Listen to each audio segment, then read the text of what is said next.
সেই বহুল চর্চিত স্যাটানিক ভার্সেসের কথা নিশ্চয় মনে আছে, যেখানে নবী সাল্লাল্লাহু আলাইহি সাল্লাম দুটো আয়াত নাজিল করেছিলেন।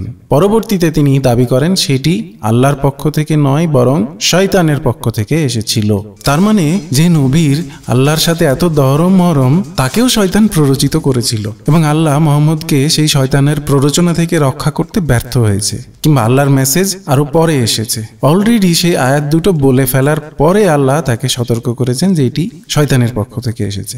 যে আয়াত দুটোতে মূলত মুহাম্মদ সাল্লাল্লাহু আলাইহি সাল্লাম লাত, উজ্জাত এবং মান্নাতকে মেনে নিয়েছিলেন, কিন্তু পরবর্তীতে তিনি দাবি করেন যে এই আয়াত দুটি শয়তানের পক্ষ থেকে এসেছে। এই স্যাটানিক ভার্সেসের দরকার নাই, এই লাত, উজ্জাত, মান্নাতের দরকার নাই। নবী এমনিতেই পৌত্তলিকদের সাথে সমঝোতা করেছেন। আল্লাহ যদি নিরাকারী হবেন তাহলে এই কাবারও দরকার ছিল না, এই কালো পাথরেরও দরকার ছিল না। এই কালো পাথর আপনাদের পাপ শুষে নিয়ে কালো হচ্ছে না, এটি ছিল একটি মিটেরয়েড, একটি গ্রহাণু, একটি উল্কাপিণ্ড পৃথিবীতে পড়েছিল। এই ধরনের উল্কাপিণ্ড প্রথমে সাদাই থাকে, পরবর্তীতে পৃথিবীর বায়ুমণ্ডলের সাথে মিশতে মিশতে এরা কালো হয়েছে। আপনাদের পাপ খেয়ে খেয়ে না।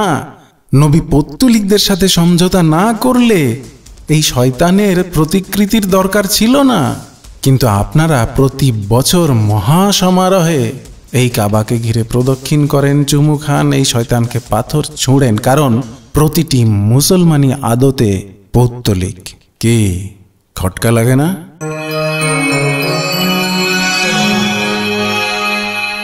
আল্লাহ মূর্তি পূজা নিষেধ করলেন, অথচ এই কাবাই তো হচ্ছে একটি বিশাল মূর্তি। পৌত্তলিক আমলে এই কাবার মধ্যেই অসংখ্য মূর্তি থাকতো, কিন্তু আল্লাহকে যেহেতু বিশ্বাস করা হতো তিনি অন্যান্য সকল দেবতাকে ধারণ করতেন, তাদের থেকেও বড়, সুতরাং এই ঘরটিই ছিল আল্লাহর মূর্তি, যিনি অন্যান্য সকল দেবতাকে ধারণ করতেন। তো সেই বিশাল আকৃতির মূর্তি, অর্থাৎ সেই ঘরটিকে প্রদক্ষিণ করা, তাকে কেন্দ্র করে সিজদা করা, কেন মূর্তি পূজা নয়? কাবাই আল্লাহর আসল মূর্তি। কাবাকে ঘিরে ঘোরা, পাথরে চুমু খাওয়া, এসবই পৌত্তলিকদের নিয়ম। তখন শুধু কাবার মধ্যে আরো অনেকগুলো মূর্তি ছিল। নবী সাল্লাল্লাহু আলাইহি ওয়াসাল্লাম নিজে সকল মূর্তি ভেঙে ফেলেছিলেন, শুধুমাত্র একটা বাদ দিয়ে। সেইটা কোনটা? সেটা হচ্ছে এই কাবা। তিনি তো ইচ্ছা করলে এই কাবাকেও ভেঙে ফেলতে পারতেন, এটার তো কোনো দরকার ছিল না। আল্লাহ তো নিরাকার, সর্বত্র বিরাজমান ছিল, কি দরকার ছিল এই কাবার? কিন্তু তিনি সেটা ভাঙেননি, কারণ তিনি যাতে মাতাল হতে পারেন, তাহলে ঠিক আছে। এই হজ প্রথা না থাকলে ধন সম্পদ আসবে কোত্থেকে? এই কাবাই হচ্ছে আল্লাহর মূর্তি। শুধু তাই নয়, সেখানে শয়তানের মূর্তিও আছে। সেই শয়তানের মূর্তিকে আপনারা প্রতি বছর হজের সময় পাথর ছুঁড়ে হত্যা করার চেষ্টা করেন, ব্যর্থ প্রচেষ্টা চালিয়েই যান। যে হাজরে আসওয়াদে আপনারা চুমু খান, সেটিও হচ্ছে নারীর যোনি সদৃশ্য, কারণ প্রাচীনকাল থেকে এই যোনিকেই সৃষ্টির সিম্বল হিসেবে বিবেচনা করা হতো, বিশেষ করে মানব সৃষ্টির। তো এইসব সিম্বলকে আপনারা পূজা করতে পারবেন, সেটাকে মূর্তি পূজা বলা যাবে না। কিন্তু হিন্দুরা যখন কিছু একটাকে তাদের দেবতার সিম্বল হিসেবে ভক্তি করবে, শ্রদ্ধা করবে, পূজা করবে, তখনই আপনাদের যত আপত্তি। খটকা লাগে না ভাই? ইসলামে মূর্তির ধরনটা পরিবর্তন হয়েছে, ধারণার পরিবর্তন হয়নি। যুগে যুগে এভাবেই ঈশ্বরের ইভলিউশন হয়ে এসেছে মানুষের হাত ধরে। কখনো ঈশ্বর হয়েছেন কোনো মূর্তি, কখনো ঈশ্বর হয়েছেন সূর্য, কখনো আগুন, কখনো পানি, কখনো নদী, কোনো প্রাণী, আবার কখনো সে হয়েছে নিরাকার। এই নিরাকারত্ব হচ্ছে এক ধরনের মূর্তি, সেটি বর্ণনা ভিত্তিক মূর্তি। এই ঈশ্বরেরও ইভলিউশন হয়েছে। মানুষ যখন শুধুমাত্র পাথরে খোদাই করে লিখতে পারত, তখন ঈশ্বর নাজিল করেছেন 10 কমেন্ডমেন্টস। জাস্ট 10টা পয়েন্ট পাথরে লিখে তিনি নাজিল করেছেন। এই ঈশ্বরই আবার এক সময় বড় বড় কবিতার বই লেখার সক্ষমতা অর্জন করেছেন। কে জানে, আধুনিক কালে হয়তো তিনি অডিও ভিজুয়াল মাধ্যমে তার বাণী প্রেরণ করবেন। অপেক্ষায় রইলাম। আল্লাহ আরবি ভাষাতেই কোরআন নাজিল করলো। এত বহুল ব্যবহৃত ভাষা, গ্রিকে নয়, বাংলায় নয়, স্প্যানিশ না, ইংলিশ না, ফ্রেঞ্চ না। তারপর সেই গুটি কতক অ্যারাবিয়ানকে বলল, যা এবার তোরা যুদ্ধ কর, গোটা পৃথিবীব্যাপী ইসলাম ছড়িয়ে দে। আল্লাহ অ্যামাজনে কোনো নবী পাঠাননি। আর এত বড় জনপদ, এতগুলো মানুষের বসবাস, প্রাচীন সভ্যতায় ভরপুর এই গোটা ভারতবর্ষে একটাও নবী পাঠাননি। সব নবী রাসূল তিনি ওই আরব অঞ্চলের এই মাথা থেকে ও মাথার মধ্যেই পাঠালেন। খটকা লাগে না ভাই? শুধু তাই নয়, তিনি গোটা পৃথিবীর মানুষকে নির্দেশ দিলেন সেই আরবের দিকে মুখ করেই সিজদা দিতে। আরে ভাই, এই গোলাকার পৃথিবীতে আরবের দিকে মুখ করে সিজদা দেওয়া তো সম্ভব না। বাংলাদেশ থেকে কাবার দিকে মাথা করে কি নামাজ পড়া যায়? তাহলে তো মাটি খুঁড়ে মাথা ঢুকাতে হবে। কাবা তো পৃথিবীর ওপাশে, আর পৃথিবী যে গোল সেটা মরুর রাখাল বা হেরা গুহায় ধ্যান করা লোকজনের জানার কথা না। তিনি আবার সে আরব অঞ্চলেরই একটি ঘরকে কেন্দ্র করে প্রদক্ষিণ করারও নির্দেশ দিলেন। এই বিশাল গ্যালাক্সির মালিকও যেন আরব ছাড়া অন্য কিছু চেনেনি না। আচ্ছা, আধুনিক যুগে আপনার জীবদ্দশাতেই হয়তো মানুষ যখন মঙ্গল গ্রহে পাড়ি জমাবে, যদিও মঙ্গল গ্রহে কোনো মুমিনের যাওয়া প্রায় অসম্ভব, তাও ধরে নিলাম যদি একজনও যায়, আর গেলে তো সে সবার আগে ওখানে যে একটা মাইকল্লা মসজিদ তৈরি করবে। কিন্তু সেই মসজিদ কোন দিকে মুখ করে বানাবে? সিজদা দিবে কোন দিকে মুখ করে? যেখানে পৃথিবী থেকেই কাবার দিকে তাক করে নামাজ পড়া প্রায় অসম্ভব, সেখানে মঙ্গল গ্রহ থেকে এই কাবার দিকে তাক করে কিভাবে নামাজ পড়বে? তা আবার দিনে 5 বার করে। ওখানে তো সুবহে সাদিক হয় না। মঙ্গল গ্রহে চাঁদ দেখবেন কিভাবে? নামাজ রোজা হজ পালন করবেন কিভাবে? মরুর রাখাল আর গুহায় ধ্যান করা লোকজন তো পৃথিবীর মেরু অঞ্চলের ব্যাপারেই জানতো না, যেখানে একদিন কয়েক মাসের সমান লম্বা হতে পারে। সেখানে রোজা নামাজ কিভাবে পড়বে সেটা আপনাদের ওই সব জানতা গ্রন্থে লিখা নাই। আরে ভাই, মোবাইলে কোরআনের সফট কপি থাকলে মোবাইল ধরার আগে ওযু করতে হবে কিনা সেটাও আপনার ওই সব জানতা গ্রন্থে নাই। কেন নাই সেটা বোঝা কি খুব কষ্টকর? আপনাদের খটকা লাগে না? এই গোটা মহাবিশ্ব, আরে ভাই এটা তো একটা শব্দ, মহাবিশ্ব, কিন্তু মহাবিশ্বের ব্যাপকতা উপলব্ধি করা মানুষের পক্ষে প্রায় অসম্ভব। এত বিশাল এবং ব্যাপক একটা জিনিস, সেইটা বানাতে ঈশ্বরের কিছুই লাগলো না। উনি শূন্য থেকে মহাবিশ্ব বানিয়ে ফেললেন, কিন্তু মানুষের মতো ক্ষুদ্র একটা জিনিস বানাতে ওনার লাগলো মাটি। মাটি থেকে উনি মানুষ বানালেন। শুধু তাই নয়, নারী বানাতে ওনার আবার লাগলো সেই পুরুষের একটা হাড্ডি। Are you kidding me?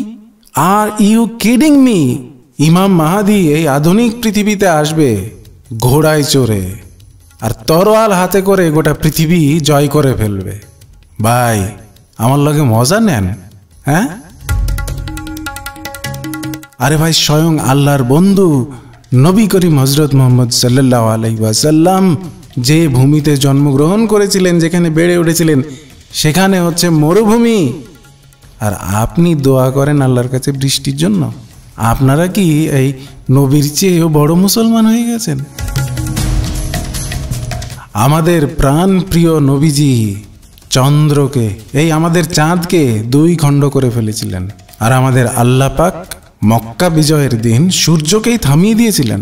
হ্যাঁ, কাবা ঘর বিজয়ের দিন সূর্যকে থামিয়ে দিয়েছিলেন। সূরা রাদ 13 নম্বর আয়াত। আল্লাহ সম্পর্কে বাক বিতণ্ডায় লিপ্ত হইলে আল্লাহ তার মাথায় বজ্রপাত করান। আল্লাহ সম্পর্কে বাক বিতণ্ডায় লিপ্ত হইলে আল্লাহ বজ্রপাত করেন তার মাথায়। ভাই, সর্বকাল সম্পর্কে যে আল্লাহর সম্পূর্ণ ধারণা আছে, সেই আল্লাহর নিয়ম নীতি কি বর্তমানকালে এই আধুনিক যুগে আপনি সত্যি মেনে চলতে পারবেন? প্রতিদিন সকালবেলা উঠে যে ব্রাশ করেন, সেটা কি কখনো আল্লাহ আপনাকে করতে বলেছে? আল্লাহ তো আপনাকে মিসওয়াক করতে বলেছে। আল্লাহ তো আপনাকে পায়ে হেঁটে অথবা উটে চড়ে হজ করতে যেতে বলেছে, বিমানেও নয়, জাহাজেও নয়। যে আল্লাহর বাণী এই 23 বছরের মধ্যে অনেকবার চেঞ্জ হয়েছে। আগে একরকম বলেছেন, পরে আরেক রকম বলেছেন। মানুষকে যেটা রহিতকরণ করতে হচ্ছে। প্রাথমিক অবস্থায় আল্লাহ মদকে হালাল করে দিয়েছিলেন, পরবর্তীতে হারাম করেছেন। প্রথম অবস্থায় পর্দা প্রথা ছিল না, পরবর্তীতে পর্দা নাজিল করেছেন। এই সামান্য 23 বছরে যাকে নিজের ডিসিশন অসংখ্যবার পরিবর্তন করতে হয়েছে, তিনি জানতেন এই আধুনিক কাল সম্পর্কে? আপনার মনে হয় যে তার কোনো ধারণা ছিল এই আধুনিক কাল সম্পর্কে, বিমান সম্পর্কে, ব্রাশ সম্পর্কে, রকেট সম্পর্কে, মঙ্গল গ্রহ সম্পর্কে? হযরত মুহাম্মদ সাল্লাল্লাহু আলাইহি সাল্লাম কুরআনের মাধ্যমে ঘোষণা দিয়েছিলেন যে নিজের বাণীকে যে আল্লাহর বাণী হিসেবে চালিয়ে দিবে, আল্লাহ তার আয়োটা অর্থাৎ প্রধান ধমনী কেটে দিবেন। এবং হয়েছিল কি, শেষ বয়সে মুহাম্মদ সাল্লাল্লাহু সাল্লাম ওই এক ইহুদি নারীর দেওয়া বিষ খাওয়ার পর থেকে এত যন্ত্রণা ভোগ করছিলেন যে তখন তার মনে হতো যে আল্লাহ কি সত্যি সত্যি আমার প্রধান ধমনী কেটে দিয়েছেন। মানে যার মনে আছে যা, ফাল দিয়ে ওঠে তা। তিনি তো জানতেন কার বাণীকে তিনি কার বাণী হিসেবে সারা জীবন চালিয়ে এসেছেন। সুতরাং মনের কোনায় হঠাৎ করে তার ভয় হতো যে সত্যি সত্যি আল্লাহ আমাকে শাস্তি দিচ্ছে না তো। শেষ বয়সে তিনি যন্ত্রণা কাতর হয়ে বলেছিলেন, আমার মনে হচ্ছে আমার আয়োটা অর্থাৎ প্রধান ধমনী কেটে দেওয়া হয়েছে।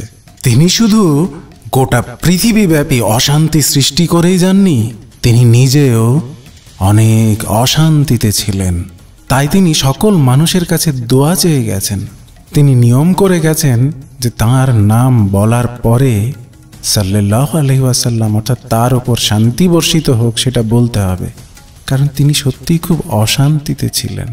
তাই আমি আপনি আজও দোয়া করি যেন নবীর ওপর একটু শান্তি বর্ষিত হয়। আর আপনারা বদ্ধমূল ধারণা নিয়ে বসে আছেন যে এই যুগেও সেই নবী আপনাদেরকে উদ্ধার করে ছাড়বে। ইসলাম আপনাদেরকে ইহলৌকিক এবং অলৌকিক কল্যাণ দান করবে। আপনাদের কি আসলেই খটকা লাগে না?